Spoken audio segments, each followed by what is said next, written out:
ఈరోజు ప్రభుత్వం ఆలోచన కూడా ఏంటంటే అలాంటి భగీరథ ప్రయత్నమే బ్రహ్మాండమైన ప్రయత్నం చేస్తున్నాం. బిల్ గేట్స్ ఫౌండేషన్తో కొలాబరేషన్ పెట్టుకున్నాం. టాటా కూడా పనిచేస్తున్నారు. ఇది ఒక చరిత్ర. డిజిటల్ రికార్డ్స్ మొత్తం ఎస్టాబ్లిష్ చేస్తాం. నాకు ఆ మధ్యకాలంలో బిల్ గేట్స్ వచ్చినప్పుడు మాట్లాడుతూ ఉంటే ఫౌండేషన్ ద్వారా 99% డబ్బుల్ని చారిటీ ఖర్చు పెడుతున్నారు. మొత్తం ఆయన సంపద అంతా కూడా చారిటీకి give back to the society. ఆ సందర్భంలో ఆయన అడిగింది నేను ఒక 20-30 సంవత్సరాల కంటే ముందు చూశాను.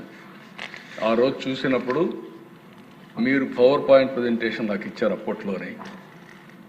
ఇప్పుడు నాకు ఒక ఆలోచన వచ్చింది. నేను చాలా రకాల ప్రయత్నం చేశాను, ఎక్కడ వీలు కాలేదు. మీరు ముందుకు వస్తే మీతో కలిసి ఆంధ్రప్రదేశ్లో ఒక ప్రాజెక్ట్ చేస్తాం. అది డిజిటల్ హెల్త్ రికార్డ్స్ చేసి నేను ప్రపంచంలో ఉండే టెక్నాలజీలను తీసుకొస్తాను, నాలెడ్జ్ని తీసుకొస్తాను. మీరు ప్రూఫ్ ఆఫ్ కాన్సెప్ట్ కింద మీరు చేసి చూపించగలిగితే ఇక్కడ సక్సెస్ అవుతానే దేశం మొత్తం రిప్లికేట్ చేసుకుంటాం. ఒకవేళ అవసరమైతే ఏ స్టేట్కైనా. అది కాకుండా ప్రపంచంలో వేరే దేశాల ముందుకు వస్తే అక్కడ కూడా అమలు చేస్తాం. దానికోసం ప్రయత్నం చేస్తాను అన్నప్పుడు నేను కూడా హ్యాపీగా రమ్మన్నాను. ఇప్పుడు ఆ ప్రాజెక్ట్ స్టార్ట్ చేశాం. టాటా కొంచెం 2-3 దిక్కలు చేశారు. కోలార్లో చేశారు, అస్సాంలో ఒక చిన్న ప్రాజెక్ట్ చేశారు, పైలట్ చేశారు. అవి 2 చేసిన తర్వాత నేను ఆలోచించింది మన రాష్ట్రంలో చేయాలనే ఉద్దేశంతో మొన్నే కుప్పంలో స్టార్ట్ చేశాం. కుప్పంతో స్టార్ట్ చేసి ఈరోజు మీరు చూస్తే నెక్స్ట్ November 24 మేము కుప్పంలో ఈ ప్రాజెక్ట్ని స్టార్ట్ చేశాం.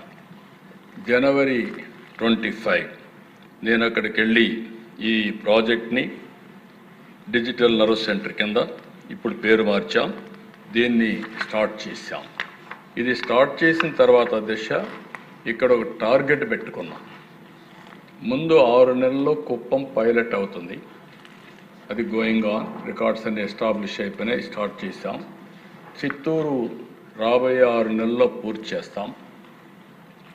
చిత్తూరు అవుతుంది.